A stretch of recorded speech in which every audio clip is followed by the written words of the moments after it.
Ito ang Broad Streamcast Communicators, ang naiiba at kakaibang plataforma sa digital broadcast. Mula Luzon, Visayas, Mindanao hanggang sa iba't ibang dako ng mundo. Broad Streamcast Communicators, ang sandigan ng sambayanan mula sa walang labis at walang kulang na pagbabalita, paglilingkod, maglalahad ng mga mapagbuong komentaryo at usaping pambayan para sa kapakanan ng karamihan. Broad Streamcast Communicators, tuwirang maglilingkod ngayon hanggang sa susunod na henerasyon.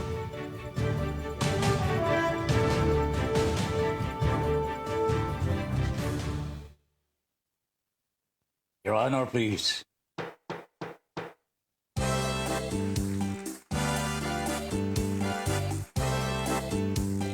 Philippines.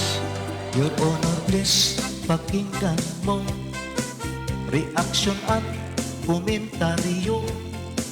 Hihimayin ni Ben Paimon ang bawat isyu. Your Honor, please. Mga kurang sa gobyerno, wala siya sinasanto. Mga baho ibibisto kahit sino. Trabaho lang, walang personalan. Pagkamaan, mabubunggulan. Komentaryo'y makatotohanan. Dito lang malalaman. Si Big po inyong samahan. Your Honor, please, inyong pakinggan. Mga isyu sa ating bayan pag-uusapan. Your Honor, please. Problema ng ating bayan talakayin, pag-usapan upang maliwanagan ang taong bayan. Your Honor, please. Your Honor, please, pakinggan mo reaksyon at komentaryo. Hihimayin ni Ben Paimon ang bawat isyu. Trabaho lang, walang personalan. Ang tamaan, mabubunggulan. Komentaryo'y makatotohanan. Dito lang malalaman. Si Ben Paimon inyong samahan. Your Honor, please, inyong pakinggan. Mga isyu sa ating bayan pag-uusapan. Mga isyu sa ating bayan pag-uusapan. Your Honor, please. Philippines.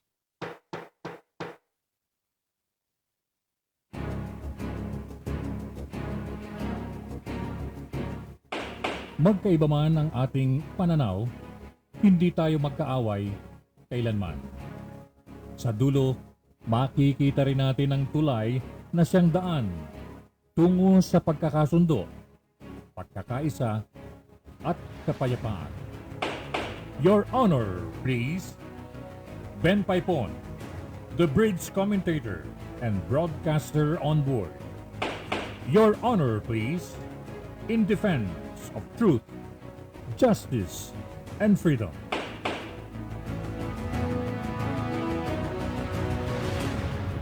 Philippines. Good evening. Hi, Miss Universe. Magandang gabi po. And welcome. Take 2. Ito. Welcome back to the program. Your Honor, please. Ako po si Ben Paipon. Welcoming you now to the program. At tayo po ay nagsisimula every night. Alas 8 dapat. Nagpumisa naman ho tayo ng alas 8 pero naputol po tayo kaagad. We are putulized. Ganyan po kagaling ang ating internet dito po sa Pilipinas. Good evening po. Kumusta po kayo? Mukhang malakas-lakas pa rin ang mga ulan na dumadapo sa ating bansa ngayon. Maraming mga bayan-bayan ho ang binabaha.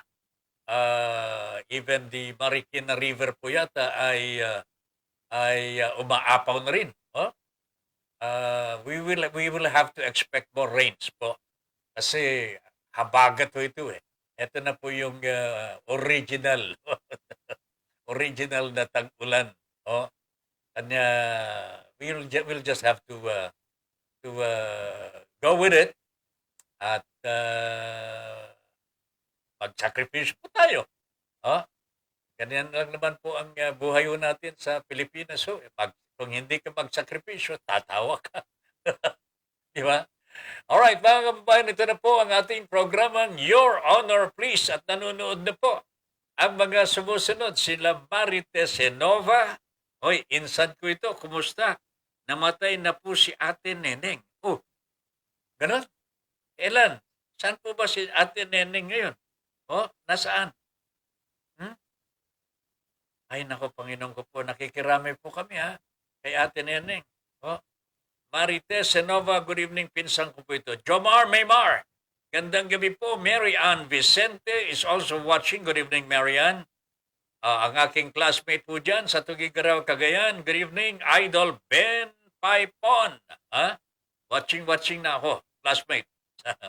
Ed Pausa. Good evening, Tata Ben, sabi ni Ed Pausa. Padre, kumusta ka na dyan? Bukas ba magkikita tayo? Ha? O, sige. Ayusin natin. Baka sakaling walang ulan bukas, approve yan. No problem. Okay. Alright, dire-diretso tayo. Mga kababayan, si Heidelin Diaz is already back in the Philippines. Oh, nandito na po sa ating bansa. At sinaluduhan na ho siya ng Pangulong Duterte ho, kagad. Oh, they were talking in a virtual conference po. Hindi naman po pwedeng pumunta si Heidelin sa Malacanang. Si Pangulong Duterte, hindi naman po pwedeng lumabas sa kanyang lungga. Hindi pa po pwedeng lumabas sa mga bata ngayon. Oh, bawal po lumabas sa mga bata. Siyempre. At siyempre, mga matatanda. In heightened restriction ho tayo eh. Okay?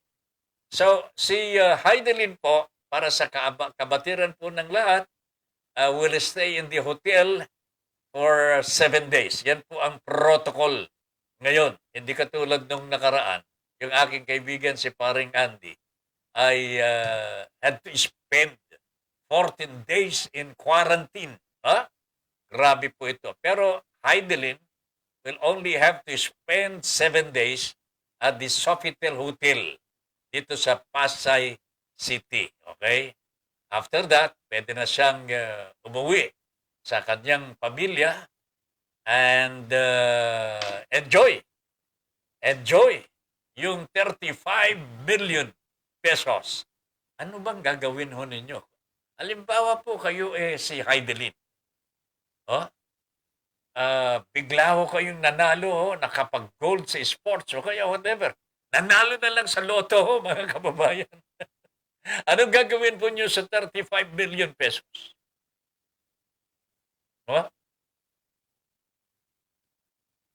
Marami pong nagsasabi, hindi nila alam kung paano gagastusin ito eh.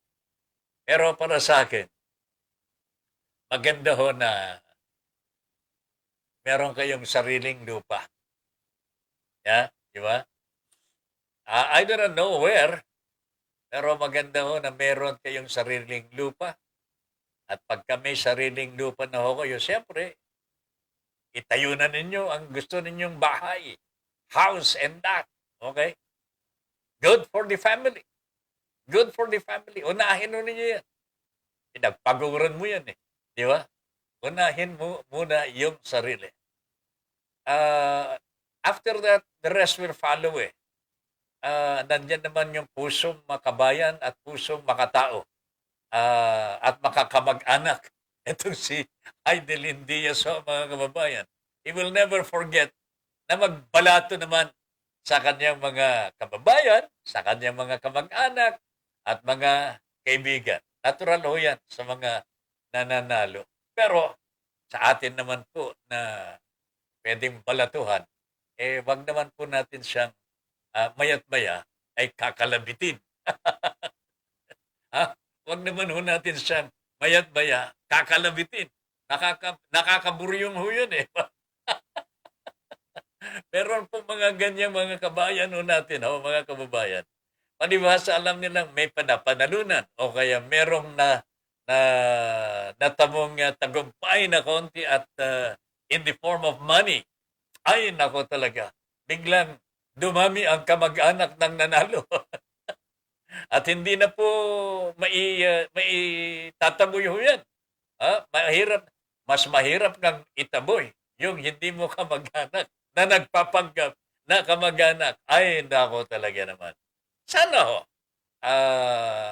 Gayon po na isang kabayan ho natin nagtamo ng gintong medalya sa Olimpiada, papagpahingahin ho natin at bigyan po natin ng kaluwagan na mapag-isip-isipan magkaano, sino ang dapat po niyang bibigyan ng balato and so on and so forth. Magbibigay sigurado yan eh.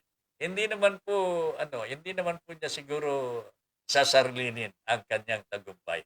As a matter of fact po, talagang laki ang pasasalamat niya sa ating Panginoong Diyos sapagkat lahat daw po ng kanyang pagpupunyagi, sakripisyo ay biniyayaan po ng ating Panginoong Diyos. Okay? At siguro ngayon po talagang tagumpay talaga para kay Heidelin because even the President, kahit hindi po nag-apologize ito, hindi, not a direct apology. Pero ang sabi ng Pangulo kasi, let bygones be bygones. Ano ang ibig sabihin po ng Pangulong Duterte? Let bygones be bygones. Wala naman pong ginawang masama si Heidelin sa Pangulong Duterte. Bakit po magsasabi po ng ganun?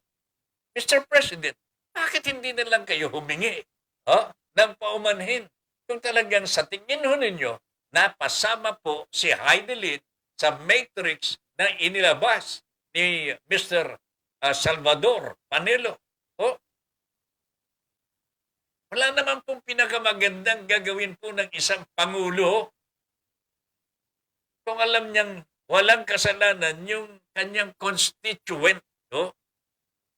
Nakaani pa ho ng gintong medalya para sa Pilipinas. Hindi man lang mabanggit, Heidelin, pasensya ka na, sinama ni Panelo. Gamitin mo na yung pangalan ni Panelo sapagkat siya naman nagsiwala to niyan eh. Bakit hindi mo sabihin? Ito kasi si Panelo eh. Isinabit ang pangalan mo eh. Hindi ko naman alam yan. Yan. Di tama. Tapos na. Nakaligtas na ho ang Pangulong Duterte. But for him to refuse to apologize for the mistake of his own men, legal advisor ito ng Pangulong Duterte. Pagkatapos gusto pang umiwas ho. Ito tingnan ho ninyo itong si Mr. Panelo. Gusto pa niyang sisihin ang mga media men. Anong sabi niya? Ito kasi mga media men eh. Mali ang analysis mo nila eh. Ay, ulo. Sorry. Gags talaga eh. Anong analysis pong kailangan ho dyan? Maliwanag ho dun sa matrix mo, nandun ang pangalan ni Heidelin Diaz ho. Anong analisa ang gusto mong palabasin? Hindi naman nag-a-analyze ang mga media men. Nandyan na yung matrix. Nandyan yung mga pangalan. Ikaw ang naglabas mo niya. Bakit hindi mo aminin na ikaw ay nagkamali? Can you imagine mga kababayan? Heidelin Diaz, Gretchen ito mga atleta natin na hindi po sausaw o sa mga protest rallies, hindi po sila sumasawsaw. They are into sports, mga kababayan. Kasagsagan ng training ni Heidelin. Isinabit po ang kanyang pangalan. At ang sinabi po ni Mr. Panelo, ito si Heidelin Diaz ay isa sa mga nananawagan na mag-resign oust Mr. Duterte. Kasagsagan po ng kanyang preparasyon sa kanyang Tokyo Olympiada. Can you imagine the burden in his head, in her head? Oh, mga kababayan, gawa ho ni Mr. Panelo. Ito masakit ho. Inakapuspos si Heidelin ng pera. Nagtatanong na nga po, pwede po ba? Pwede po bang humingi ng saklolo sa pribadong sektor? Ang ibig sabihin ni Heidelin ho dito, wala na po bang may tulong ng ating pamahalaan sa akin? Ako naman ho pupunta ho doon at magbabaka sakali na makakuha ng gintong pila. Oh, hindi po. Wala hong ibinigay. Napaborman lamang kay Heidelin Diaz. Yun man lamang ho sana ho, mga kababayan. Ang ginawa ng ating Pangulo, Heidelin, pasensya ka na. Hindi nga ako nakapagbigay ng ayuda sa iyo. Oh, hindi nga ako nakapagbigay ng ayuda sa iyo. Humihingi ka sa pribadong sektor. Ibig sabihin, wala na kami maibigay. Wala nang maibigay ang gobyerno. Ganyan po, mga kababayan, kalupit ang gobyerno ho natin. Kung ayaw nilang magbigay, hindi po sila magbibigay. In other words, meron silang tinatangi. Favoritism. Ang tingin ho nila, kalaban po ito si Heidelin Diaz, kanya hindi po binigyan ng ayuda. Nanalo po ng gold. Ito si Heidelin. O tingnan ho ninyo mga kaibigan, kung sino ang nagkukumahog na aminin po ang tagumpay ni Heidelin. Mga trolls ni Pangulong Duterte ho, ang ipinabandila ho nila ay sa panahon ng panunungkulan ni Pangulong Duterte, ayan, nagkamit ng gold, ng medalyang ginto ang Pilipinas. Tama naman. Tama naman. Pero dapat idinugtong ho doon. Walang itinulong ng Malacanang kay Heidelin Diaz. Wala talaga. Ngayon, mukhang magbibigay po ng house and tanggapin mo, Heidelin. You deserve it. You deserve it. Pero namimiss ko ho yung dapat to nag-apologize man lamang ho ang Pangulo Duterte. At hindi po yung let bygones be bygones sapagkat walang ginawang masama si Heidelin Diaz sa ating gobyerno ho.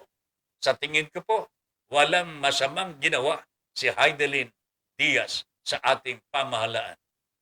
Ang nakagawa ng masama sa kanya, eto si Mr. Salvador Panelo ho. Kahit ano pang sabihin mo, Mr. Panelo, kahit ano pang katwiran ang gagawin mo, isabit mo pa ang media dyan sa maling word analysis. Wala naman pong dapat i-analisa ho dyan Nandyan ang pangalan ni Heidelin Diaz sa iyong matrix. What is there to analyze, Mr. Panelo? O ano? Anong katwiran mo ngayon?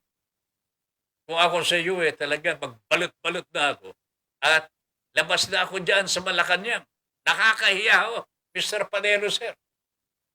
Mangunguna ka pa ngayon na babati sa ating gintong medalyang weightlifter? Ay, nako. Pati ito si Mr. Roque ho Parang napakabait na bata ho, mga kababayan. Wala ho akong pakialam dyan. Alam niya talaga. Wala akong pakialam dyan. Kay Mr. Panelo yun. Ipinasubo po si Mr. Panelo. Dapat daw siya magtutulungan ito mga alipores ni Mr. Duterte ho. Pero tingnan ho ninyo ang ginawa ni Mr. Roque. Wala ho akong magagawa dyan. Wala po akong pakialam dyan. Hindi ako sangkot ho dyan. Wow, really? Mr. Roque, sir? Palibasa, nakagold ang ating Heidelin Diaz. Wala ka ng pakialam? Ay, nako talaga. Christy Gafford is watching. Good evening. Hello po, Sir Ben. Good evening. Watching from Calayan. Really? You're in Calayan? Kumusta ang weather ho dyan? Christy Gafford. Teka muna. Iniisip ko po kung sino itong si Christy Gafford. And he is in my town. sa aking bayan na sinilangan. Oh, Christy Gafud. Tell me more about yourself, Christy. Okay? Sino pa? Ed Bausa Taben, good evening. Sabi niya, see you tomorrow, my friend. Same time and place. Of course, I will be there. Armando Buddy Badillo is watching. Good evening, Tata Ben. Sabi ni Buddy Badillo. Mercedes Ong. Balik ko si Ma'am Mercy sa panonood sa atin. Alam niyo kanina talagang naka-take 2 na ho tayo. Nagsimula na ho tayo, nakapag preliminary na ho, intro, hanggang sa sabi ng aking technician Hoy, Tata Ben, wala ka sa ere. Oh, wala. Di pa hinga ho ako. Alright. Christy Gafford, itulong ko sir. Itulong ko sir. Jack kayat ibangko. Itulong ko latan kasi Jack amo no kaano na kumanaw. Oh, this is the response of Christy Gafford sa ating tanong kanina. Kung kayo ay mananalo ng 35 million pesos, okay? Tagumpay. Sa sports, academics, or whatever. Lotto, 35 million is 35 million. Oh? Anong gagawin nyo sa pera? Ang sabi ni Christy Gafford, itulong ko, sir. Uy, napakabait naman ito si Christy. Oh? Jack kayat, ibangko. Ayaw kong ibangko. Ayan, ayaw na po niyang ibangko. Itulong ko latan kasi Jack amo no kaano na kumanaw. Itutulong ko sapagkat hindi ko alam kung kailan ako yayao. Ayan. Aalis. O kaya mamatay. Yun na. Hindi na po niya alam kung kailan siya papanaw. Well. Beautiful. Sana ho. Pero magtira ka naman sa sa sarili mo. I think, bibigyan do tayo ng biyaya ng ating Panginoong Diyos para gumanda ang buhay, di ba? And pagka gumanda ang buhay, you will have time to give. When you have nothing, you have nothing to give. Pero hindi naman po nangangahulugan na ibibigay po ninyo lahat. Dapat po pagyamanin po ninyo ang biyaya na kaloob ng Panginoong Diyos. Mercedes Ong, pasalamat sa Panginoon at share your blessing sa mahihirap. Yung bukal sa loob mo. Ang ganda, pareho sila ni Christy. Share your blessings with lalong-lalo na yung mga mahihirap nating mga kababayan. I'm watching now, sabi ni Josephine Roquero. Congratulations, Jo. Nabasa ko kanina nagpa-vaccine ka na, nagpabakuna na. Is that your second?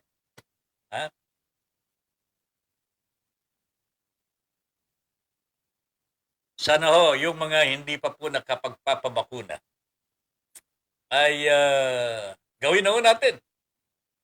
Pero masakit ho dito sapagkat ang lumalabas pong mga findings ngayon, mukhang pagka Sinovac ang naibakuna ho sa inyo at nandito pa po ang Delta variant, baka kailangan po ng 3 doses ng Sinovac ang kakailanganin ho ninyo.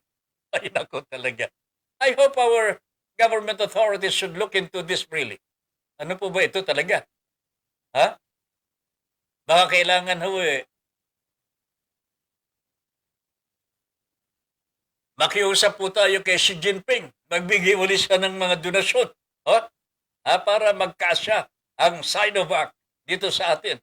Kasi kailangan po 3 doses ang Sinovac para lumaban ho dito sa Delta variant. Okay?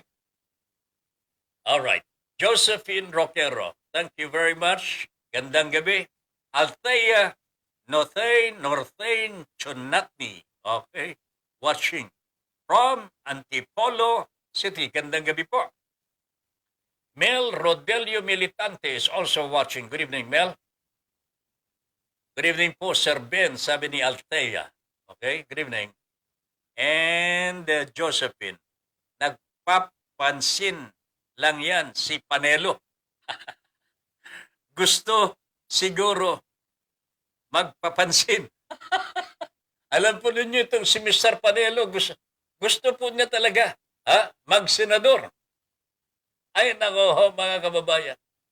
After what he has done kay Heidelin Diaz, do you think Mr. Panelo will get the nod from the Filipino people who love Heidelin so much? Lalo na ngayon, nakabedalyang ginto ho, ang ating kabayan. Mr. Panelo, I think Heidelin Diaz deserves an apology from you.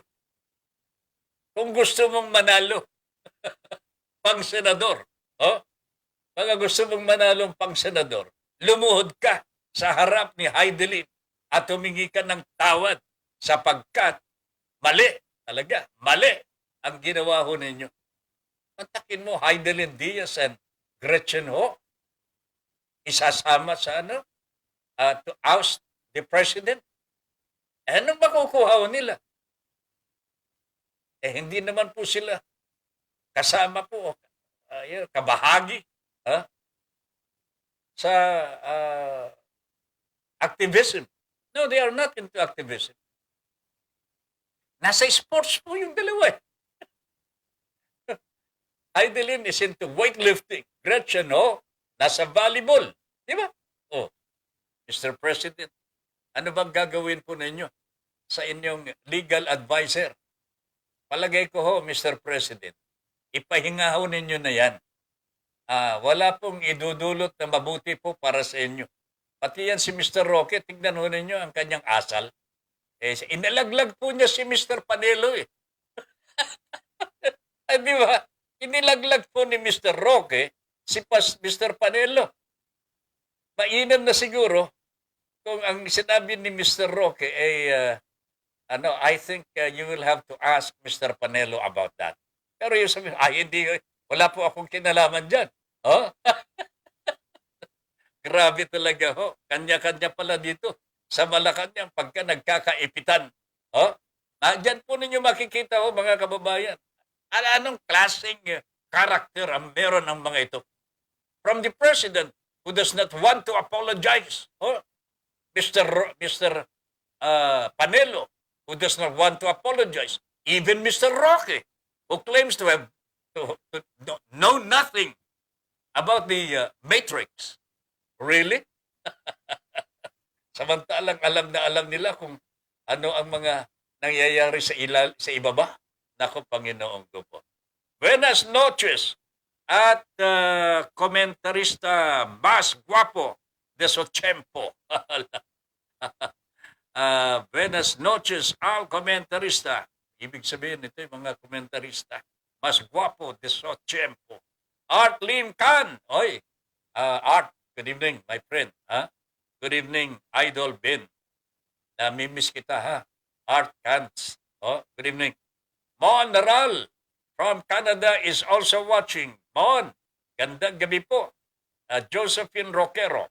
Yes, sir. Second dose sa August 25. Aba, mauna ako sa iyo. Mauna kami sa inyo. August din ako. August 12 yata. 16. August 16 po yung aming second dose ng AstraZeneca. Okay? Lilian Gabriel. A blessed Wednesday po, Tata Ben Paipon at kay Miss Universe. Hello, Kuya Andy. More power po to your honor, please. Stay safe and healthy. God bless us all. God first. Regards to Sir Tony Sala for his speedy recovery. Done sharing na po. Ayan si Ma'am Lilian Gabriel. Hindi po niya nakakalimutan ang kanyang pag-share.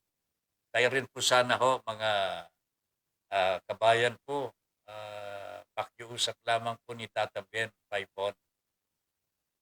Kung hindi pa po kayo nakapag-like o kaya nakapag-follow sa ating page, Broad Streamcast Communicators. Ito po yung BSC. Please do it now. Pakiusap lang po para makatulong po din tayo sa ating mga layunin dito po sa ating platform, Broad Streamcast Communicators. Like and follow po. Merci Ong! Yung audio mo, Kuya Ben.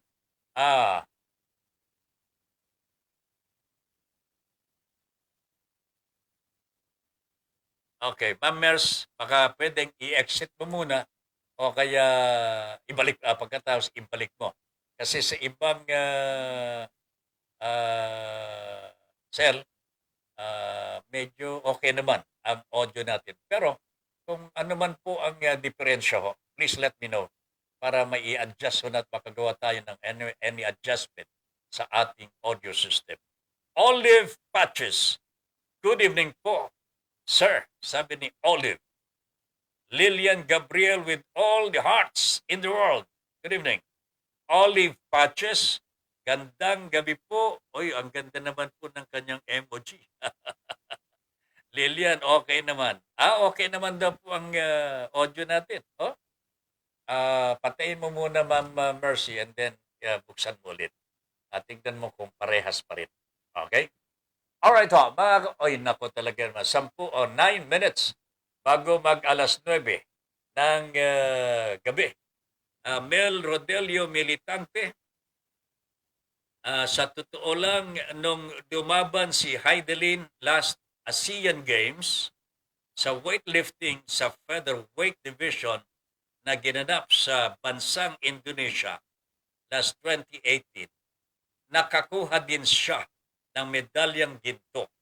At ang napanalunan niya noon, ang ginamit niyang pambili ng mga kagamitan para sa kanyang pag-iensayo at pangtustos para makatulong na din sa mga kagaya niyang mga weightlifters. Ayan. I think that is the truth also. At meron na siyang mga scholars from the family. Una, siyempre, from the family. Hindi naman po kalakihan yung nakuha niyang bonus sa kanyang pagkapanalo ng gold. Itong malaki po, itong Tokyo Olympics. Talagang medyo malaki po ito talaga. At aywan ko kung ano ang paggagamitan ni Heidelin sa napanalunan po niya. Pero hindi ko mapapatawad ang ginawa ng ating pamahalaan na tinikis ang ating gold medalist.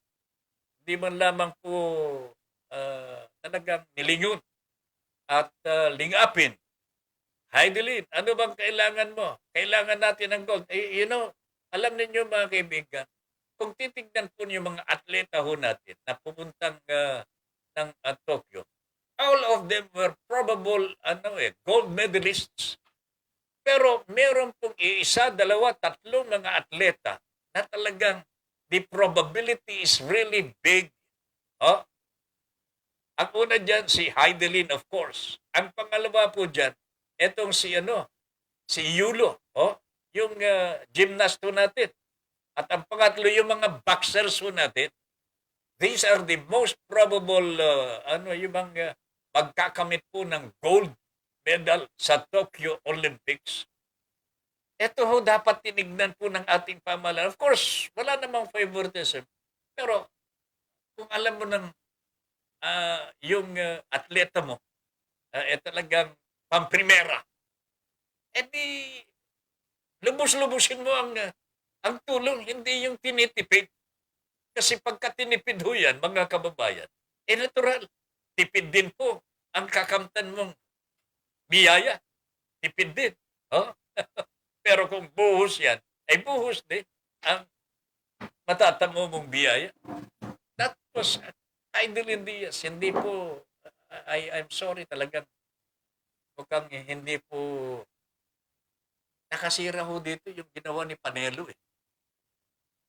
Kaya nga ho, napakalaking kasalanan po ni Mr. Panelo. Pero maganda na rin po siguro ang nangyari ho, mga kababayan.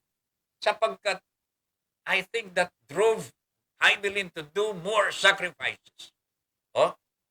Pero even din, mali ang ginawa po ng Malacanang. Mali ang ginawa po ni Mr. Panelo. Isinabit po niya ang pangalan ni Heidelin sa hindi naman po dapat isabit. Los Unidos Juventeos is watching. Good evening. Okay naman po ang audio, sabi ni Olive Patches.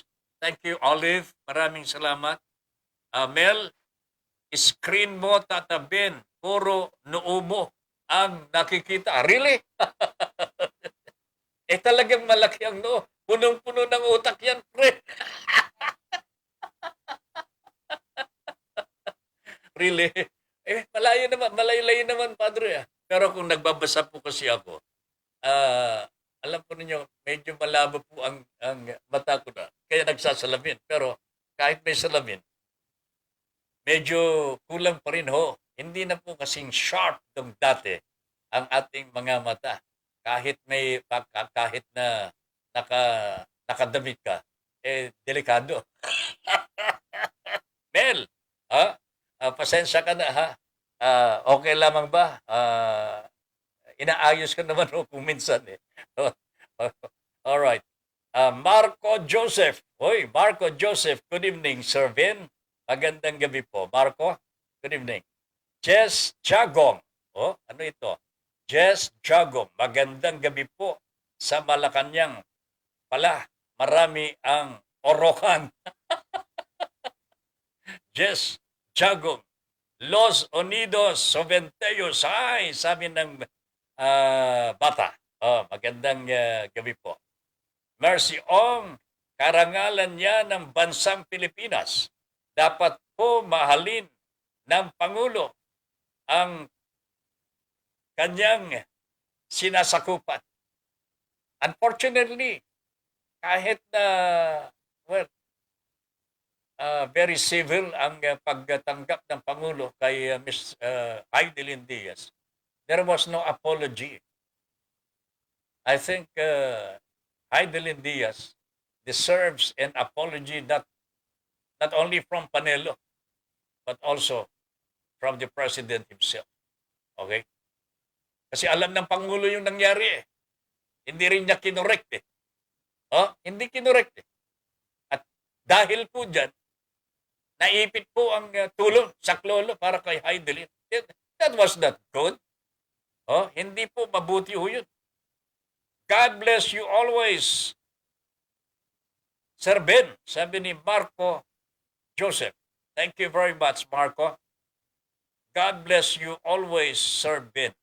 Ay sarap naman. Mr. Ramon Mendoza is watching. Good evening. Delikado po yung ginawa nila kay Heidelin. Kung napatay nila yun ang masakit ho dito mga kababayan eh. Kung napatay ho nila, dahil sasabihin na naman nila ay nanlaban. Di napurnada na ang gold. This is what I'm trying to say ho mga kababayan. Ngayon lamang ho mga kababayan, kung na-red tag ka, na pagsabihan kang ay komunista ka, terorista ka, sinusundan ka na ng riding in tandem ho eh. Meron nang sumusunod doon niya. Alam po ba ninyo kung sino yung mga riding in tandem? Alam po ba ninyo kung bakit walang nahuhuli sa kanila? Meron na po ba kayong nalaman na nahuli riding in tandem? Ay, nako talaga. Mon Mendoza, magandang gabi po. Delikado talaga. Mabuti na lamang. Siguro God spared Heidelin and Gretchen. God spared the two athletes mga kababayan. Alam po ninyo, hindi pa rin ho natutulog ang Diyos. At itong mga kampon ni Satanas, mag-ingat-ingat po kayo sapagkat hindi naman po tayo sinusukuan ng ating Panginoong Diyos. Our strength is in the Lord. Okay? Olive Patches, kapag nasa tagumpay na, marami na ang nakikiklaim. Yan. Even the President claims the victory now. Yung mga trolls po nila, ha? They claim that it happened during the time of Mr. Duterte. Pero they fail to tell us that Mr. Duterte failed to help because Heidelin was in the matrix of Mr. Panelo asking to oust the President of the Republic of the Philippines. That is the truth. Oh. Yan po ang katotohanan. Hindi ko mo panahon ng rehimen ni Mr. Duterte ay natutuwa na po ang taong bayan.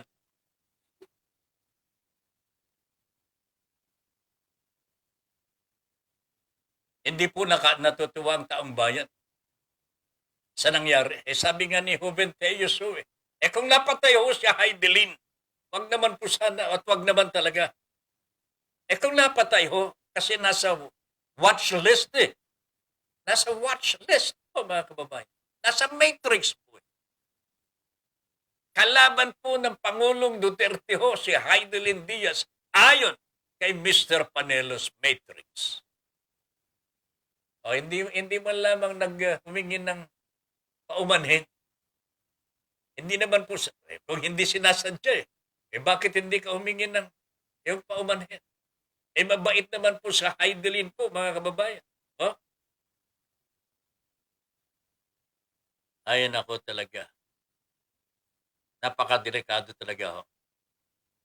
Sa palagay ko po, ay ginawa nila yun para hindi nila tulungan si Heidelin, Los Unidos Juventeos, nang hihinayang sila sa pera na ibibigay nila dapat kay Heidelin.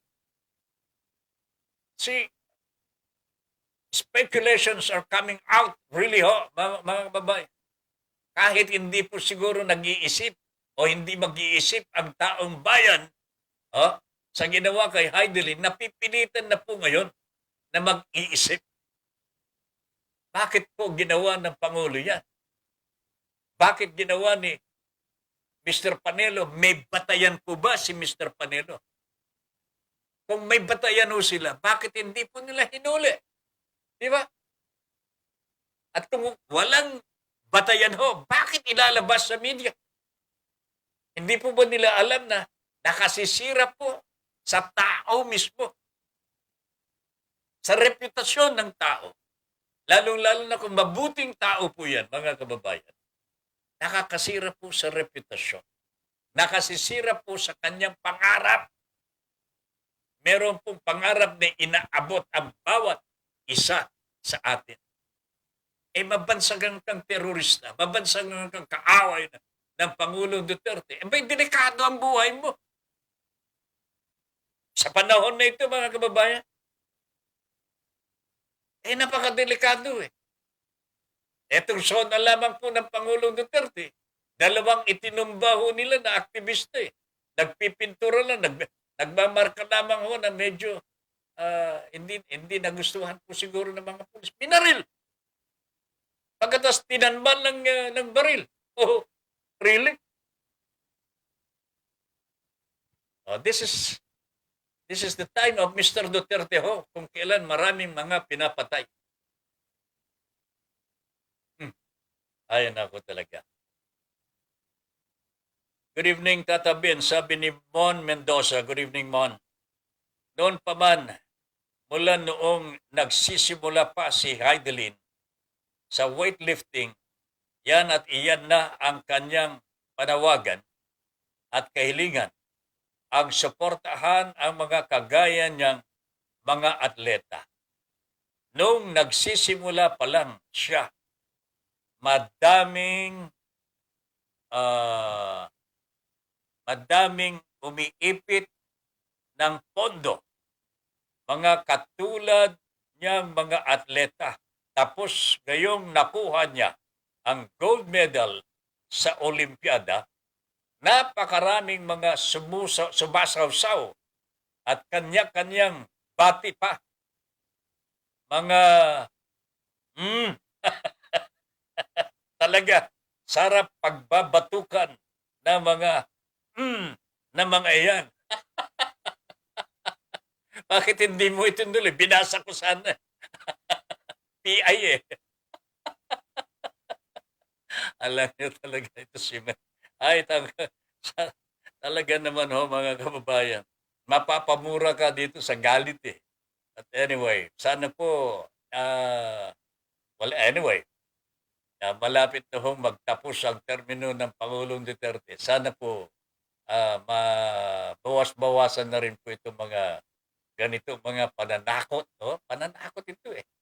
Eh yung anti-terrorism law, hindi ko alam kung bakit to talagang minadali nilang isabatas ho yung anti-terrorism law. At bakit po naman nagpapatumpik-tumpik ang Korte Suprema pagdesisyon whether this is uh, naaayon sa ating saligang batas o labag sa ating saligang batas. Bakit hindi po nila makita?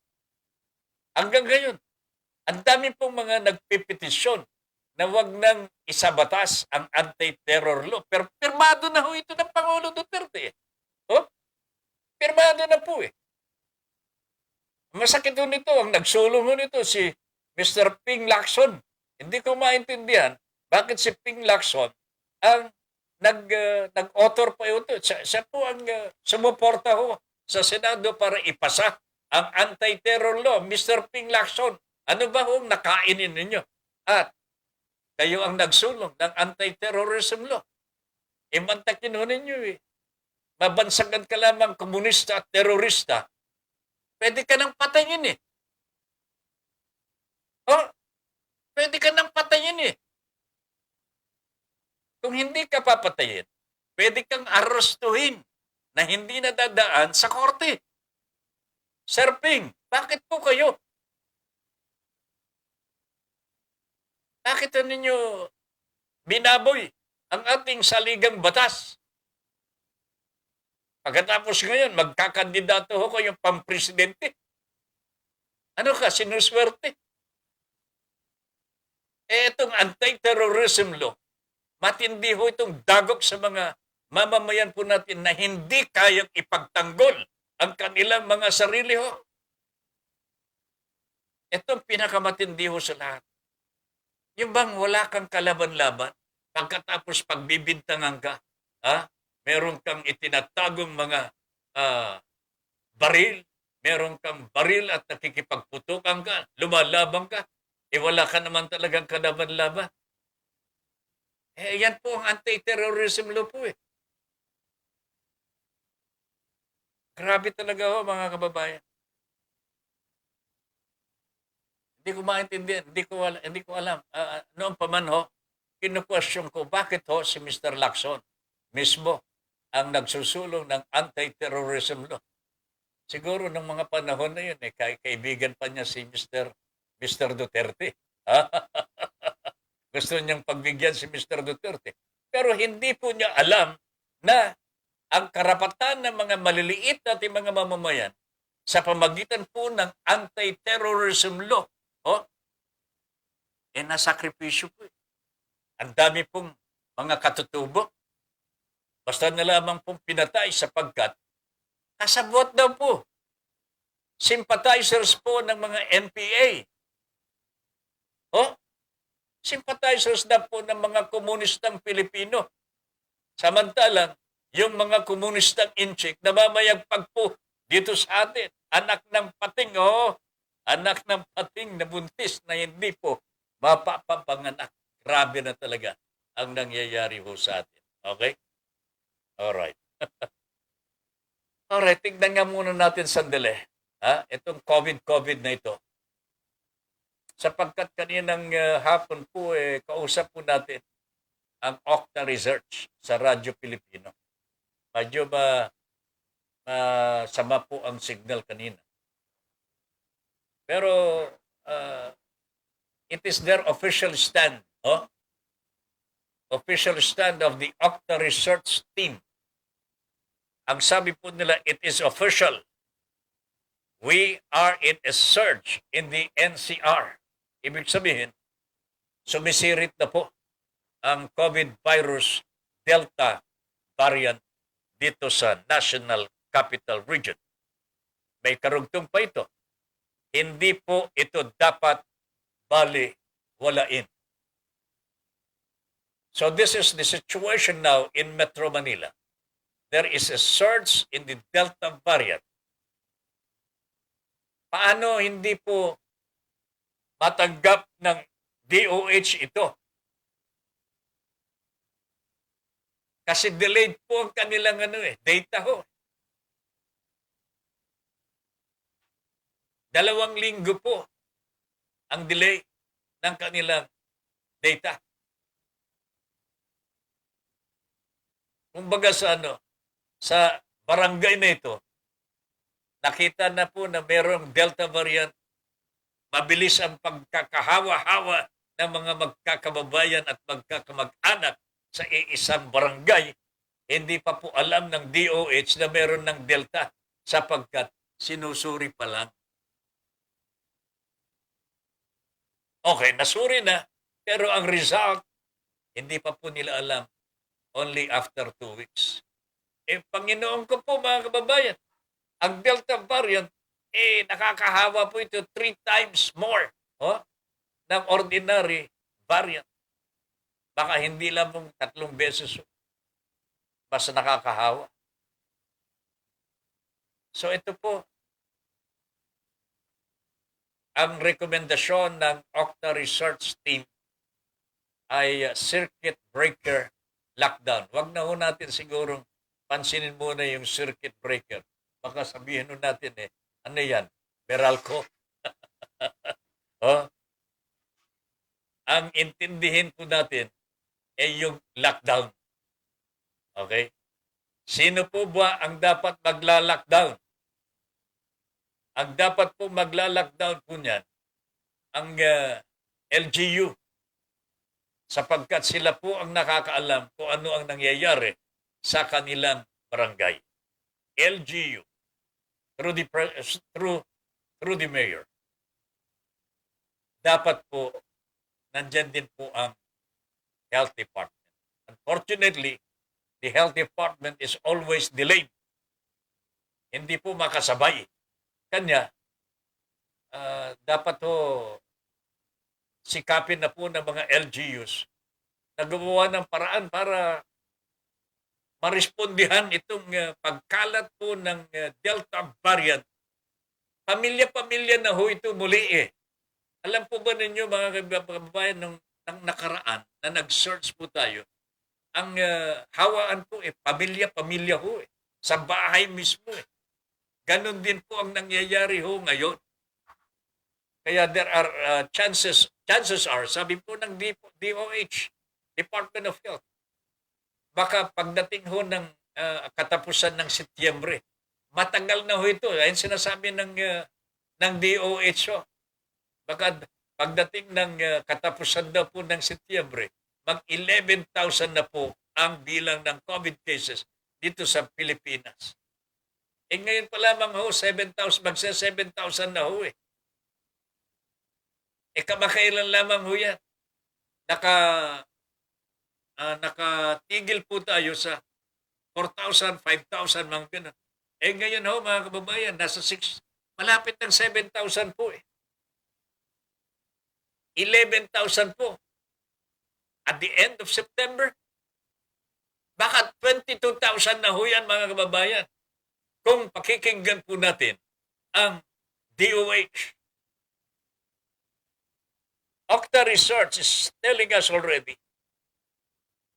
Official na ho yan, may search na po Pagka may search, hindi na mapigil ho ito.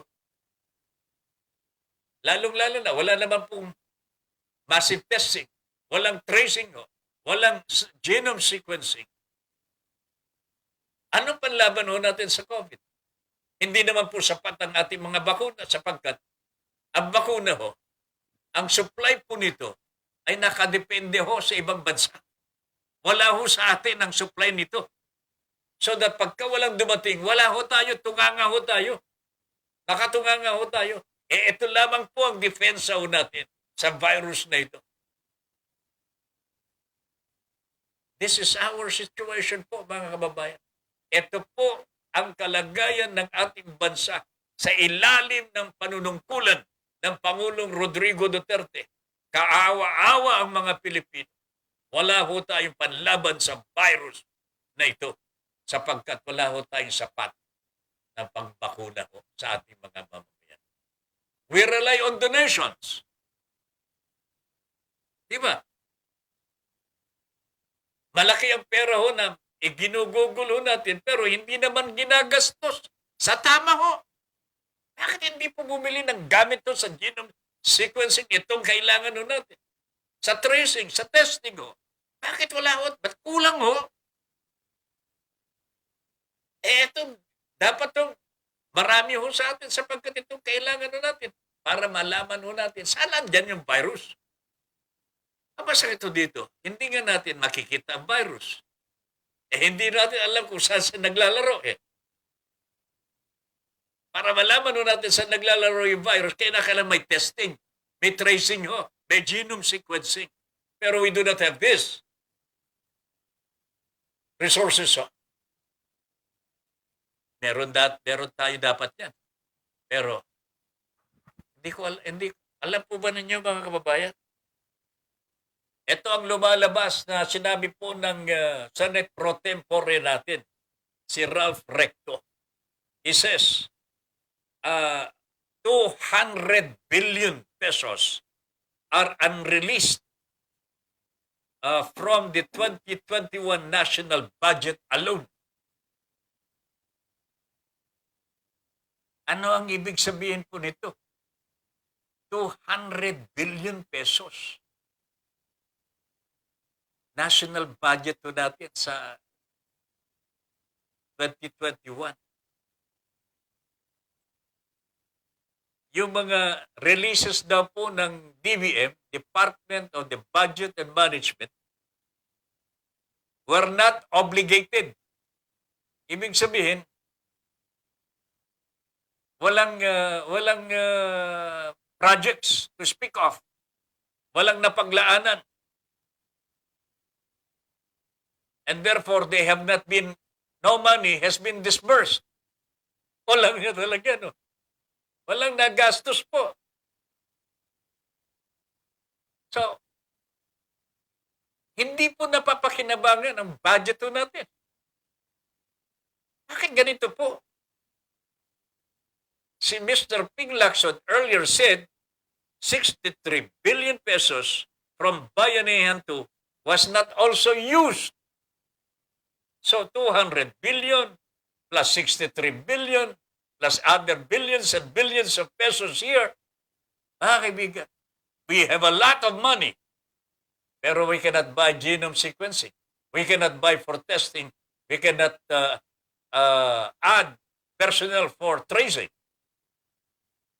This is a lot of bullshit, mga kababayan. 200 billion pesos. Hindi ginagamit. Ayan ako. Hindi ko maintindihan ito, mga kababayan. Bakit po? Saan po inilalaan ng Pangulo Duterte ang mga ito? May control pa po ba ang ating Pangulo sa pera ng bayan? Or is it in the hands already of his so-called economic managers? Alam po ninyo, mga kaibigan, ito mga lumalabas lamang po na sinasabi ng mga senador natin, kapiraso lang ito. I am pretty sure this is not the bulk of the money that is being wasted at the moment. Mantakin ninyo ang utang natin, panlabas. 11 trillion pesos. Alam ko po na ang mga utang-utang na ito ay hindi naman po talaga hahawakan po ng talagang direkto sa paggagamitan sana. Pero hindi ko maintindihan kung ano ang nangyayari na po dito sa atin. Kasi namamanipula po ng magagaling, mga edukadong mga politiko natin. They are the educated politicians who are running the country today, but they are the most corrupt. Yan ang totoo, mga kababayan. Isipin po niyo 200 billion pesos. Hindi po nagagamit.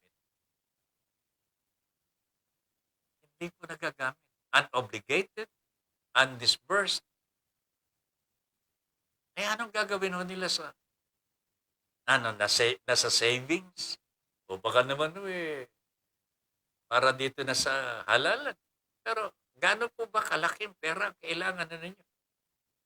Sabi po ng Pangulong Duterte, sako-sakong pera ang gagastusin ho niya sa halalan na ito. Saan manggagaling po yung sako-sako? Ay, nako talaga. Ano kaya mangyayari ho dito? Ayan, pati kalikasan nagagalit na sa mga ginagawa nila. Bumuhos na ang malakas na ulan na may kasamang malakas na hangin. Bagyo na yata ito. Lakas pa ng kulog at kidlat. Bagyo na talaga yan. Ha? Meron po yatang low pressure area uli na nakikita ho ng Pag-asa. Pero I do not know where. Ay, hindi ko na alam kung ito'y magiging storm o typhoon. Oh? Pero tandaan ho ninyo, nasa habagat pa po tayo. Ang hatak ko nito malalakas, matitinding tag-ulan. Kanya abatan ho natin mga landslides at saka mga pagbaha.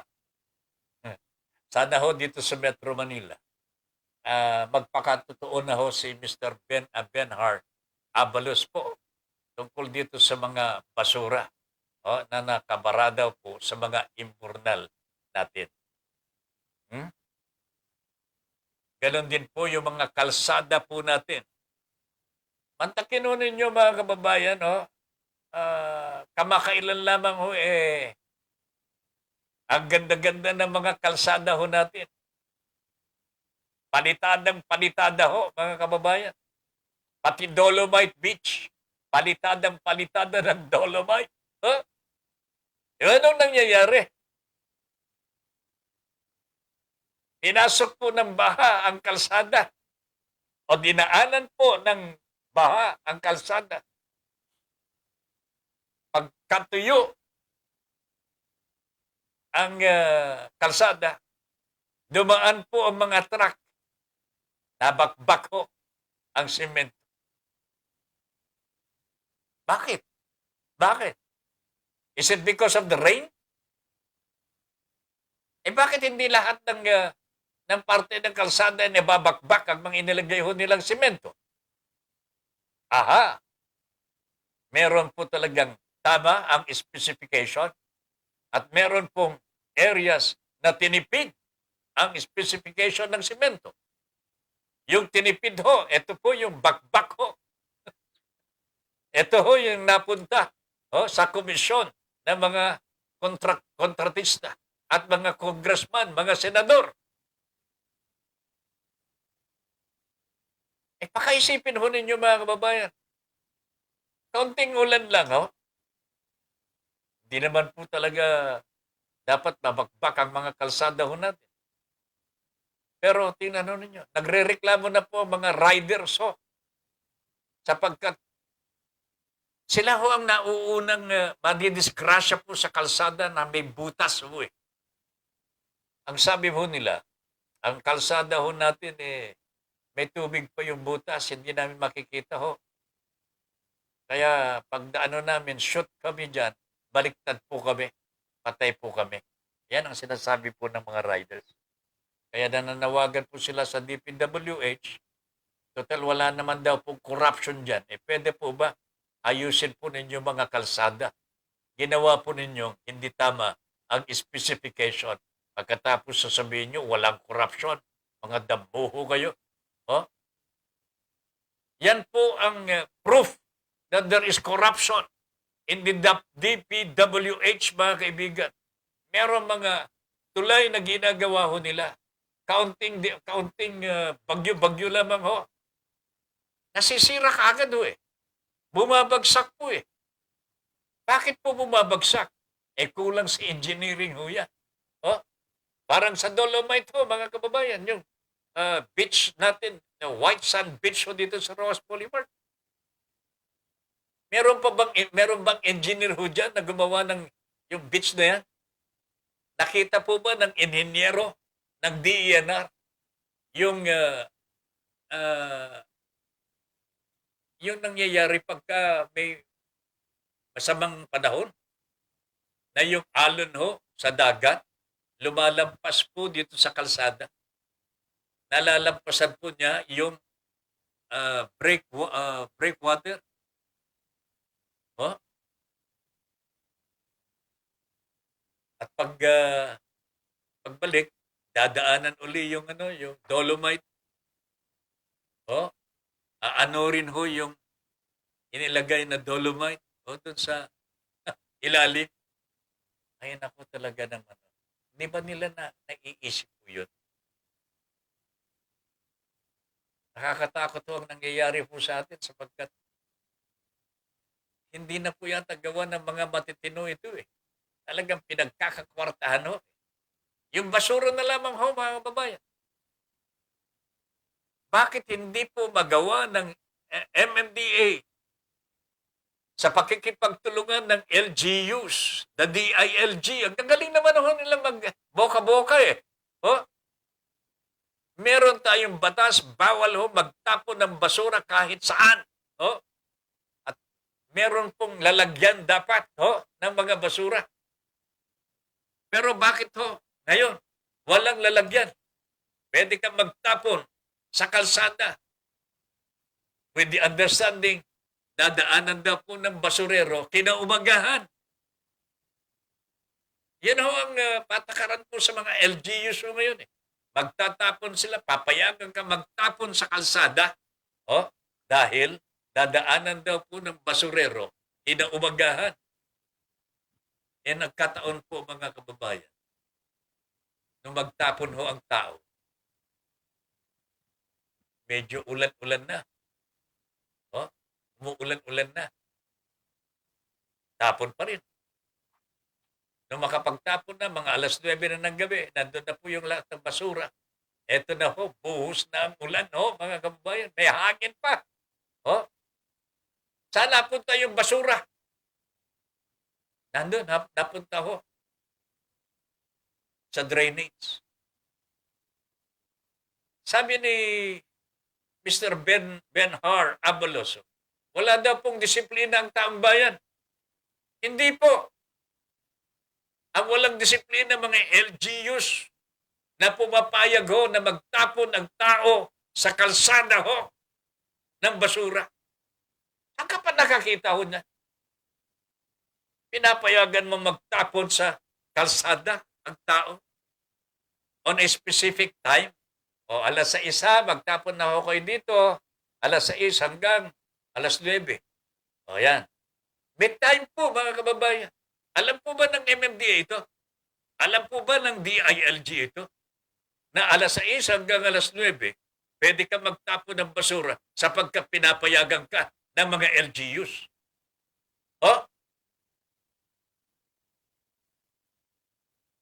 Alam po ba ng MMDA ito? Baka hindi po nila alam Pero imposible ho. Because they are supposed to be coordinating with each other. With one another. DILG, LGUs, the MMDA ho. Huwag sisihin ang taong bayan ho. Huwag sisihin na sila po ay matigas ang ulo. Hindi po. Enforce the law. Yan naman ang kailangan ho eh. Enforce the law, lalong-lalo na kung alam po natin na makasisira sa ating lipunan. Ang epekto ng kanilang ginagawa, pagtatapon ng basura sa hindi dapat pagtapunan. Hindi po ba? I cannot imagine we have here government officials who cannot put their acts together. Napakatanga naman mga ito. Hindi alam ang ginagawa. Ulitin ko po, alas 6 ng gabi, pwede nang magtapon ng basura sa kalsada. Okay? Hanggang alas 9. Nakatiwangwang ho dyan. Walang takip. Pagka umulan, kesa ho na kung anong mangyari sa basura ho, saan pupunta? Pupunta ho sa drainage. That's everyday ho, mga kababayan. Everyday na ginawa ng Diyos. Araw-araw po yan. Kaya pwede kang magtapon ng basura sa kalsada. Ay, nako talaga. Ay, nako. Los Unidos Soventeos. Mabuti nga po ay nanalo pa siya dahil sa matinding takot at pag-aalala sa kanyang kaligtasan. Referring to Heidelin po ito, from Los Unidos Soventeos. Maapektuhan ang concentration niya. Mawalan na siya ng lakas. Talagang ginabayan lang siya ng Panginoong Diyos. Thanks God. This is it. Kung maririnig po ninyo ang mga salaysay ni Heidelin, pakaunti-kunti nga lamang po, mararamdaman po ninyo ang kanyang yung kahilingan na siya ay tulungan. She had this dream. She had this vision po na one day, pagtatagumpay po siya sa larangan ng weightlifting. Despite all these sacrifices, hindi po siya natinago. Kumapit po siya sa Panginoon sapagkat pinabayaan po siya ng pamahalang Pilipino. Nagtagumpay po si Heidelin. Wala man lamang kusa ang ating Pangulo para sabihin kay Heidelin, sorry. May pagkukulang talaga ang ating pamahalaan kay Heidelin. Lalong-lalo na po sa paglalagay sa kanyang pangalan sa matrix na ginawa ni Mr. Salvador Panelo. Gusto raw pong mag-senador ito, mga kababayan. Oh? Gusto ba ninyo maging senador itong Salvador Panelo ang kanyang pangalan? Oh? Lilian Gabriel, kaya ako po tatabin. Napakalaki ng takot ko sa ating Panginoong Diyos. Mahirap sa tao ang mababa masyado ang pagtingin mo sa kapwa mong tao. Kasi pag ang Diyos ang nagtaas sa iyo, hindi mo mapipigil ang blessings. Kaya ako po tatabin, hindi ko po kayang maliitin ang mga taong kumikilala sa Diyos. Dapat po lagi lang tayong humble and God-fearing. Well said, Lilian Gabriel. Ito pong kailangan nun natin. No? Pagtulungan din. Pagtulungan. No? June Bornasal. June, good evening, Padre. Tatabin, kung may trangkaso ka at lagnat, sipon, kapag nagpa-hospital ka, 100% COVID na. COVID ka na. Pero yung kumpare ko, taga Cavite, magmula sa bata hanggang sa matatanda na, halos inaabot ng lagnat at hindi hinga. Oh? Natin siya. Hindi makahinga dahil sa sipon. Pero di sila nagpa-hospital. Ang tanong, bakit gumaling naman sila? Nasa bahay lang sila. Ang ginamot nila, yaong normal lang na ginagamot natin sa lagnat na nabibili sa tindahan. Wala tuloy na kupit yung pandemyong COVID-19. June Bornasal. Mabuti naman at yung kumpare mo ay hindi po lumala ang sakit dahil hindi nagpa-hospital. Pero kung sa bagay kung kaya naman, ang katawan po natin at hindi mo na dadalhin sa ospital, okay lang po eh. Pwede naman pong yung bang personalized na maggagamot po tayo. Maganda po kung meron tayong doktor na kakilala o at least kung hindi man po kakilala na i-recommenda sa atin ng mga kaibigan nun natin, pakonsulta ho tayo paminsan-minsan para sa ating kalusugan. It will help. Oh, it will help. It will help prevent us from going to the hospital. Okay? Maganda ho yun na hindi tayo maho-hospital. Oh? Alright. Sad to say, sabi ni Los Unidos Joventeos, nag-aral po sila, mga politicians, para magdakaw at hindi para magsilbi sa taong bayan. Hindi naman po lahat, sabi ni Los Unidos. Tama lang. Pero karamihan po sa mga politiko ho natin, nandyan sa Kongreso po. Hindi ko sinasabing lahat. Pero karamihan po. Makasarili ho. Sarili lamang ang iniintindi ho nila. Worst, yung para sa mga maliliit natin mga kababayan, sinasiphon pa po nila. Iniimbudo po eh. Yan ang masakit po na nangyayari po sa atin. Kaya, ito dapat po natin pagsumikapan ho, na tapusin ho. Let us stop corruption. We may not be able to stop it entirely, mga kababayan. Pero pwede tayo magsimula.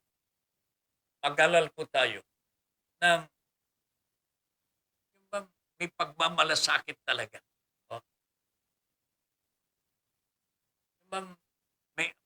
Yung honest ho sa kanyang sarili. May integridad. Oh. Ang totoong problema dyan, sabi ni Mel, ang Department of Health, DOH, at Food and Drugs Administration, FDA, sa halip na Food and Drugs Administration, FDA. Last April 2020 pa, nag-apply ang FAI sa FDA Region 3 sa katauhan ni Mr. Mario Marcos. Pero inipit nila sa FDA ang nasabing aplikasyon. Ngayon, ang nasabing FAI, di man matatawag na vaccine, ay kasalukuyan ng pinag-aagawan sa bansang Indonesia sa kasalukuyan nilang nararanasan na biglang pagdami ng Delta variant at ito ay marami na ang nakakapagpatunay na mabisa ito. Mga talaga yung Food and Drugs Administration at Department of Health. May PI po si Paring Mel. Let the President pronounce that na lang. Mel, Department of Health and Food and Drugs Administration. Hindi ko, ay na po talaga. June Padilla. Good evening, Cabin. Pakitakin lang ang issue na nililimitahan na ang kalayaan ng mamamayan ng ating lokal at nasyonal na pamahalaan at nilalabag at sinasagkaan na nila ang karapatan ng mga Pilipino na hindi po pwedeng pumasok sa publiko at pribadong tanggapan ang mga hindi nakabakuna na mamamayan. Kailangan na natin questionin ang kanilang paglabag sa karapatang pagtao doon sa Korte Suprema. Maraming salamat at mabuhay ka. Meron na bang talagang pagbabawal nito? Bawal na ba pumasok sa mga pribado at pampublikong mga gusali kung hindi ka na bakunahan. Ha? Meron na bang ganon? Wala pa. Pero mukhang ipinapanukala na nga eh. Ang alam ko po meron pong panukala pa rin na gagawing mandatory ang magpabakuna. Alam ninyo mga kababayan, tapos na itong usapang ito eh. Hindi po pwedeng pilitin ang isang tao na magpabakuna kung ayaw niya.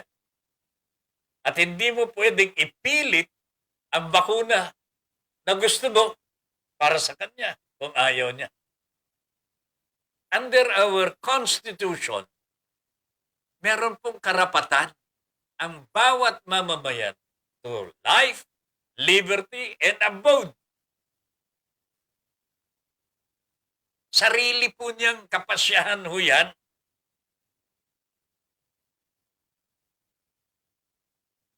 Wag po ninyong sabihin na kung hindi ka magpabakuna, ikaw na ang dahilan ng COVID. Hindi naman po pwede ho yan. Oh? Sana ho, igalang ng ating pamahalaan ang mga karapatang pagtao.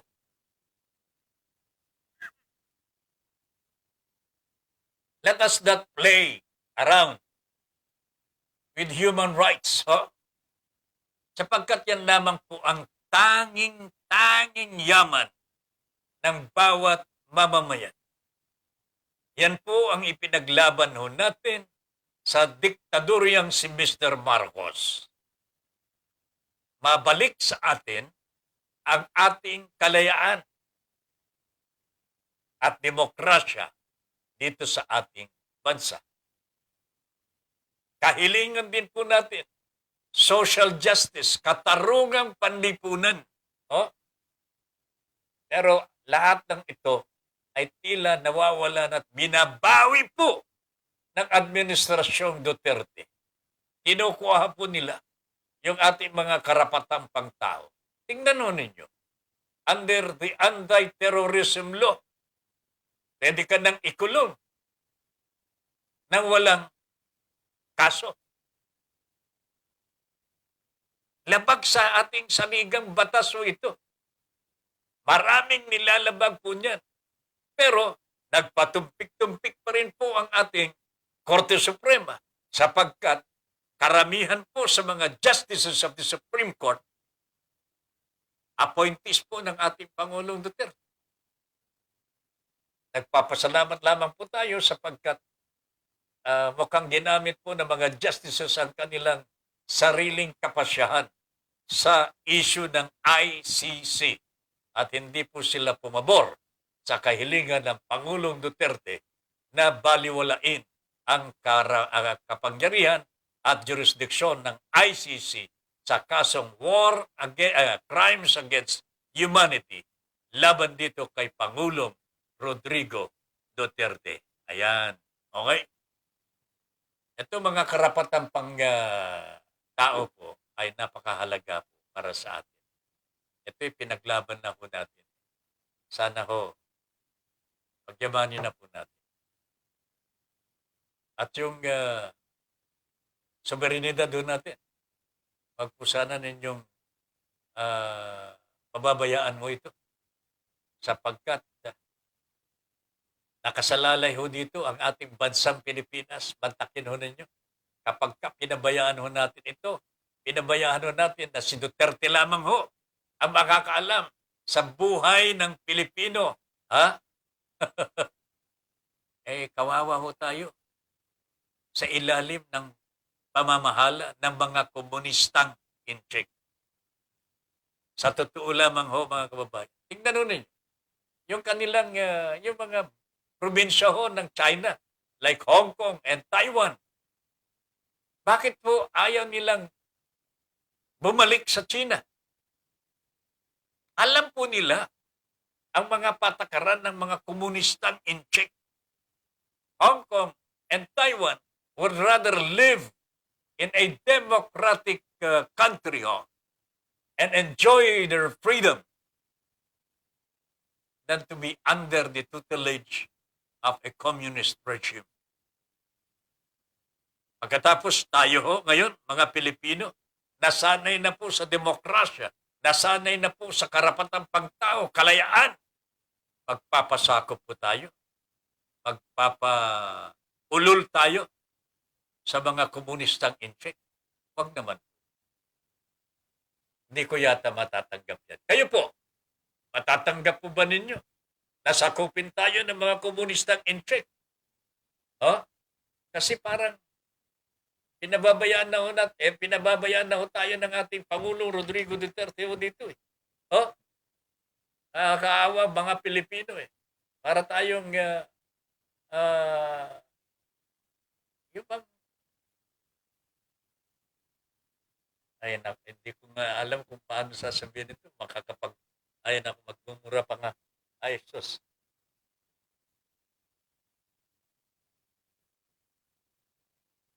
Alright, anyway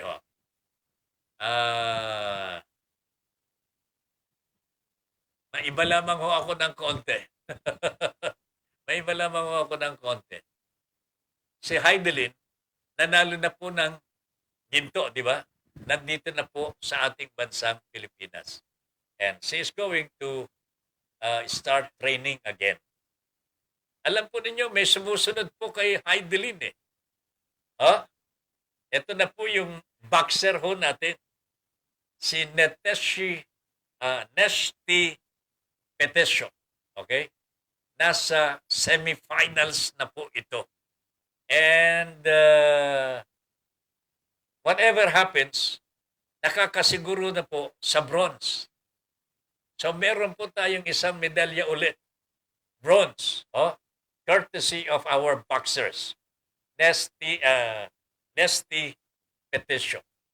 Pagka mananalo siya mga kabayan, matatalo ho niya itong kalaban niyang susunod. Taga saan ba yung kalaban ho niya? Canada ho yata.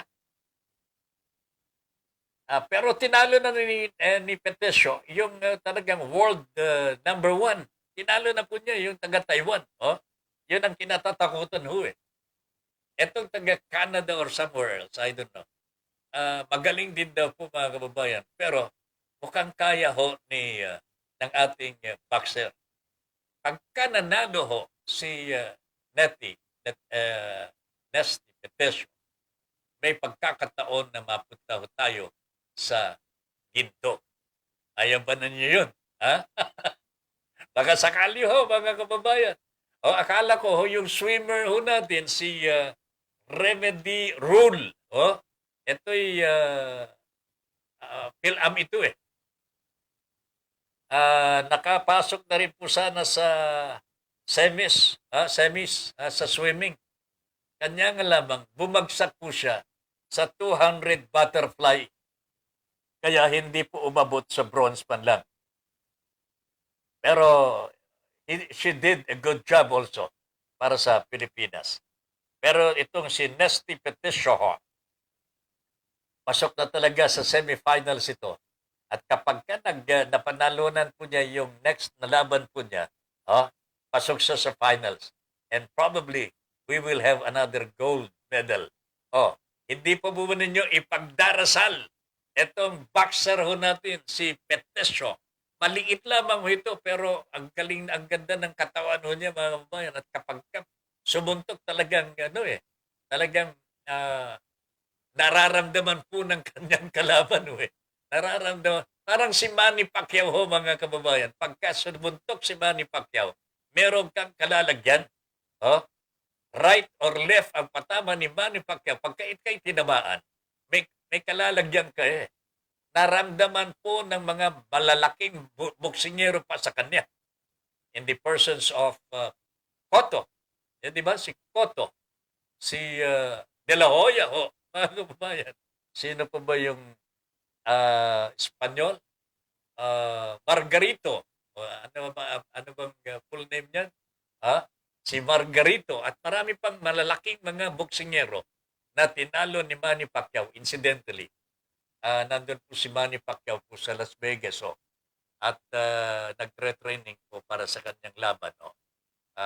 Medyo matindi po ang laban nito. So, undefeated po yung kanyang kalaban at sa batang-bata pa po.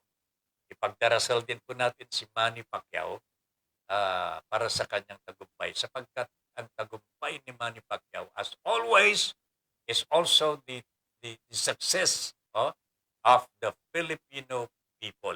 Ayan.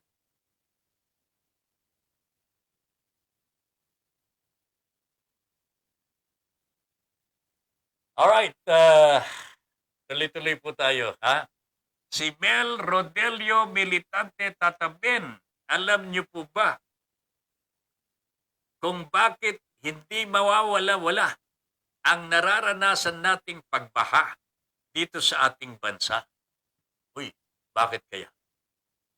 Kasi napakaraming basura ang nakaupo sa ating gobyerno. Salbay ka, Mel. So, ano ba ang solusyon dyan? Di ba dapat itapon ang basura? Kung di nila kayang itapon, tayo na ang magtapon sa mga basurang iyan. Yun lang yun. Yan ang sabi ni paring Mel Rodelio Militante. Marami daw pong basura sa ating pamahalaan. Ito yung mga government officials natin. Nako, talaga naman. Oo nga, tama ho yun. Tungkulin natin mga mamamayan. And this is part of our power as voters. Kapangyarihan natin ito. Itapon natin ang mga basura sa ating lipunan. Okay? Micah de la Cruz. Micah. Hi, good evening po, sir. Si Micah de la Cruz. Micah. Sir, pwede po ba makahingi ng konting tulong po? Kahit pambili lang po ng gamot ng nanay ko. Kasi po, may COVID po siya ngayon. Dito po kami sa Marinduque. Please naman, help po, sir. Okay? Si Micah de la Cruz. Ay, nako talaga. Eto, Micah, ang pwede natin gawin dyan, i-refer ka namin dyan sa DSWD, dyan sa Marinduque. Dahil dito sa ating programa, talagang walang pera ho dito . Talagang wala pong pera. Nakakahiya man pong sabihin, pero kailangan sabihin din po para hindi tayo umasa. Ang mangyayari ho dito kapag merong sumagot sa mga sumusubaybay po sa atin, meron pong nakahandang tumulong po sa inyo, sila po ang makikipag-ugnayan mismo sa inyo. Okay? Ito po ay pwede namang gawin ng bawat nanunood at sumusubaybay dito sa ating programa. If you hear somebody else asking for help, pwede po ba tunggulan naman po natin, okay? Sakluluhan ho natin ang mga humihingi ng tulong, lalong-lalo na po kung karapat-dapat naman po. Sapagkat meron din po mga humihingi ng tulong na hindi ko alam. Okay? So kung kayo po ay tutulong din lang, makipag-ugnayan po kayo dun sa mga humihingi ng tulong. Okay? Mag-chat po kayo sa i-check muna ninyo. I-check muna ninyo sapagkat napakahirap po ang panahon ngayon. Alam po ninyo mga kababayan, ang dami-dami pong nadedeggoy. Gustong madagdagan po ng kanilang pera. Nai-scam. Gustong umutang ng kaunti. Ay nako, minumura. Yung mga ganun, yan ang nangyayari po sa ating lipunan. Talagang tumitindi po ang hirap ng buhay po. Kanya, alam ko po, meron pa sa atin. marami pa po sa atin ang nakahandang tumulong. Pero pakiusap ko pa lamang, kung gusto po niyong tumulong, try to communicate doon sa nagpapatulong. At mag-coordinate po kayo. Alamin po ninyo paano kayo makakatulong. In the process, makikilatis naman po ninyo kung talagang karapat-dapat siyang tulungan. Okay? Areglado. I am not saying na hindi tayo magtitiwala doon sa mga nagpapatulong. Meron po mga lehitimo ang kanilang mga pangangailangan. At dahil po dyan, kailangan talagang sumaklolo naman tayo. Okay? Meron si Ong. Good night po, Kuya Ben. And Madam Lynn. Lagi pong mag-iingat. Maraming salamat, Ma'am Mercy.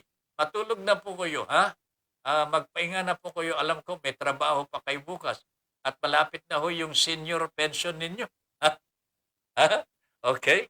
Malapit na. Tataben, sabi ni Lillian Gabriel, human rights. Di po ba, human rights, di po ba? Tama. Human rights has never been out in our country. Yan po ang kalayaan ho natin. That's our freedom. Kapag inalis sa iyo yung karapatang pangtao, para ka ng patay eh. Para ka ng patay ho. Yung taong wala ng karapatan, mabuti pa nga ho yung mga nasa bilibid eh. Meron pa silang karapatan bilang tao. Tayo pang nabubuhay, walang kasalanan. Pagkatapos uupakan tayo ng ganun-ganun na lamang. Lilimitahan ang mga galaw natin kahit hindi naman po dapat. Meron tayong mga karapatan bilang mga mamamayan sa isang buhay na demokrasya. Yan po ang biyaya ng demokrasya sa bawat mamamayan. Okay? Human rights, freedom, kalayaan. Okay? RJ Javeliana. RJ, good evening, sir. Representative Elpidio Barsaga, author of sa House of Representatives, na isa sa leader ng NUP. VP ng NUP si Enrique Razon, isa sa nagtutulak ng bakuna. Negosyo ang isang dahilan, marahil. Ay nako talaga naman Yung bang gagawing mandatory ang vaccine? Wow! Ay walang talagang walang ibang rason yan. Kung hindi, negosyo, RJ. Benjamin Alejandro, my friend, Benji Boy, Marcos at Morales. Ano ito? Benji Alejandro. Okay? Mika de la Cruz. Maraming beses na po kaming lumapit sa DSWD. Pero di naman po kami pinapansin. May COVID.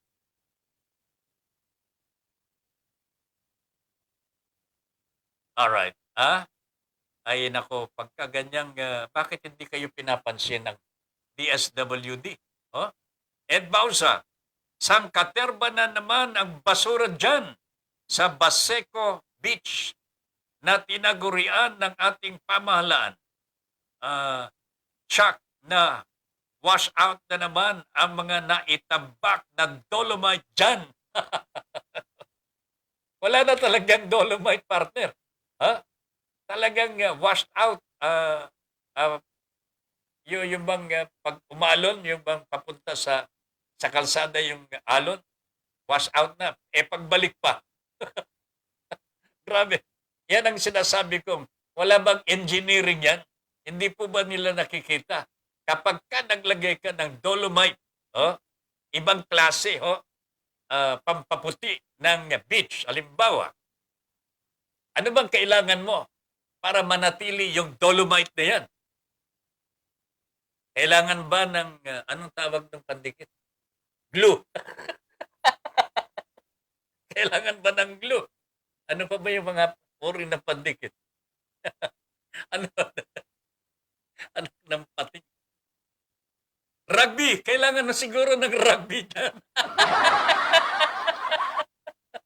Kasi hindi mo naman po pwedeng sabihan yung alon, ay, wag kang dadapo dito, ha? Kasi Dolomite ito, sagrado ito. Ha?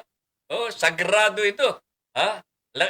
Lagay ho ng Pangulong Rodrigo Duterte. Oh, project po ng Pangulong Rodrigo Duterte.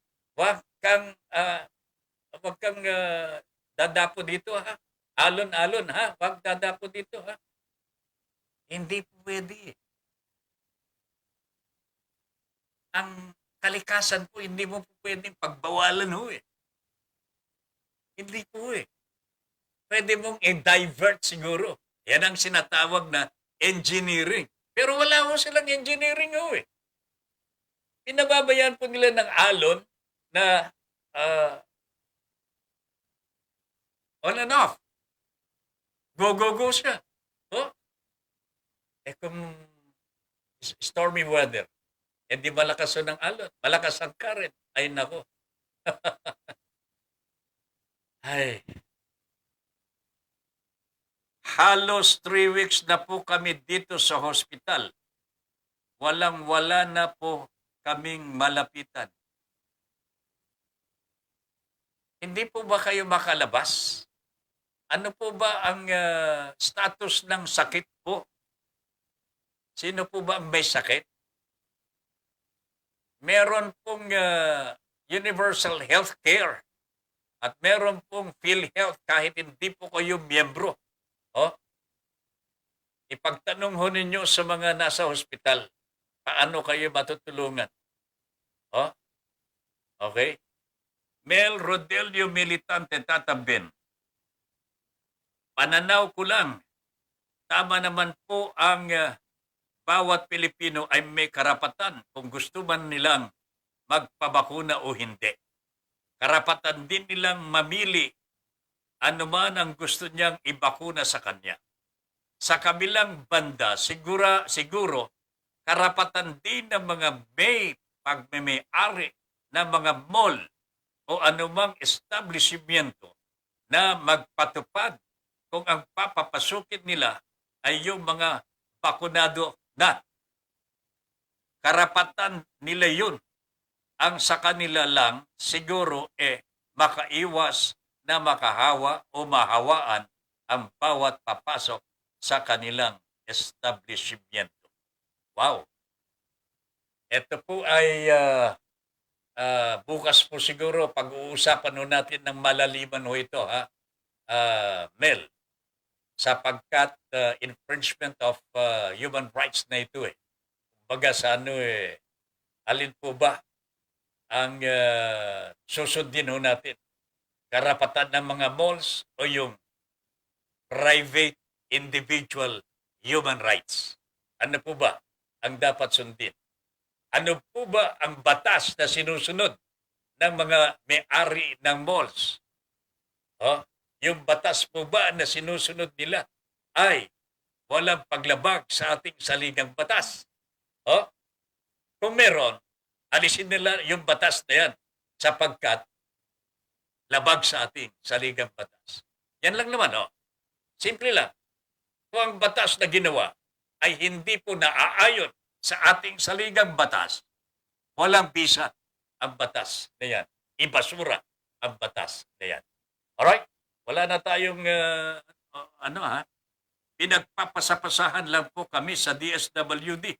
Pinapunta kami sa Capitol. Tapos nung pumunta po ako doon, ang sabi po ng taga-Capitol, pumunta daw po kami sa DSWD. Di ko na po alam kung saan po kami lalapit. Nasaan po ba ang batas para po sa aming mahihirap? Ay sus, Mariano. Mel, sabi po ni Mel, ha? Ma'am Mika, bakit di po kayo tinutulungan ng DSWD? Kompleto po ba ang requirements nyo? Lapit din po kayo sa PCSO kaya sa Malasakit Center. Madali po lumapit basta kompleto ang requirements. Ayan ho. I haven't seen a Malasakit Center pero sabi nila malawak na raw po ang nararating ng Malasakit Center ni Mr. Bongo at mukhang it has taken over the functions of the PCSO. Kaya tama po si Mel, kung meron pong Malasakit Center din dyan po sa inyong lugar, pumunta ho kayo doon, subukan po ninyo. Ha? Alright, wala na tayong oras po sa kabuuan ng ating Your Honor Please. Huh? Magbabalik po kami bukas sa ganito ring oras, alas 8 hanggang alas 10. Stand by now for the next program. Ito po ay ngayon din po ni Pareng Doy del Castillo. Ben Pipon here, say thank you very much for allowing us into your homes and for giving us the privilege to be of service to you. Good night, everybody. Inyong natunghayan ang makabuluhang pagtalakay sa mga isyong napapanahon. Hanggang sa muli, dito pa rin sa Broad Streamcast Communicators. Para sa malayang pamamahayag. Your Honor, please. Maraming salamat po.